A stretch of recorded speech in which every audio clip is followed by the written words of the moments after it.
আমরা যখন TikTok apps প্রথম অবস্থায় প্লে স্টোর থেকে ইনস্টল করি তখন এটি কিন্তু স্টোরেজ দখল করে মাত্র 110 এমবির আশেপাশে। কিন্তু এটি যখন আমরা 2 মাস 3 মাস ইউজ করি তখন দেখা যায় কি আমাদের টিকটক অ্যাপস আমাদের মোবাইলের 3 জিবি 4 জিবি পর্যন্ত স্টোরেজ দখল করে রেখেছে। তো এই ভিডিওতে আমি সেটি সমাধান একদম সহজে দিয়ে দিব। আপনাদের মোবাইলের টিকটক অ্যাপস আপনি প্রথম অবস্থায় যত এমবি ডাউনলোড করেছেন সারা জীবন এত এমবি থাকবে।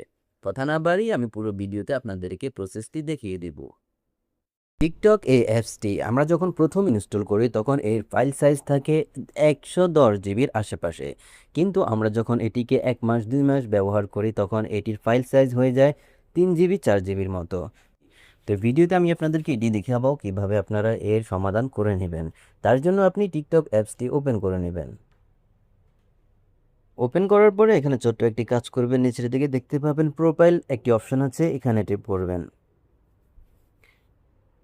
এখানে টেপ করার পরে আপনারা উপরে 3 লাইন আইকন পেয়ে যাবেন, এখানে টেপ করবেন। এখানে টেপ করার পরে ছোট্ট একটি কাজ করবেন, কিভাবে করবেন সেটি দেখিয়ে দিচ্ছি। এখনও যদি ভিডিওতে লাইক দিয়ে না থাকেন অবশ্যই একটি লাইক দিবেন। এখান থেকে আপনারা সিলেক্ট করে নেবেন ওয়াচ হিস্টোরি, এখানে দেখতে পাচ্ছেন ওয়াচ হিস্টোরি, এখানে টেপ করবেন।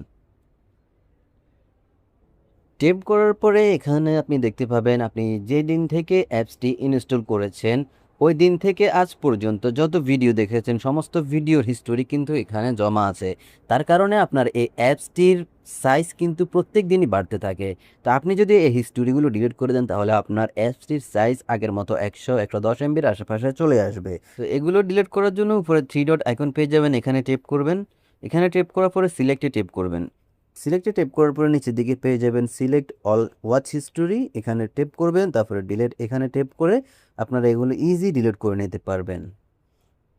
ভিডিওটি ভালো লাগলে অবশ্যই লাইক দিবেন। নিয়মিত এই ধরনের ভিডিও পেতে চ্যানেলটিকে অবশ্যই সাবস্ক্রাইব করে রাখবেন।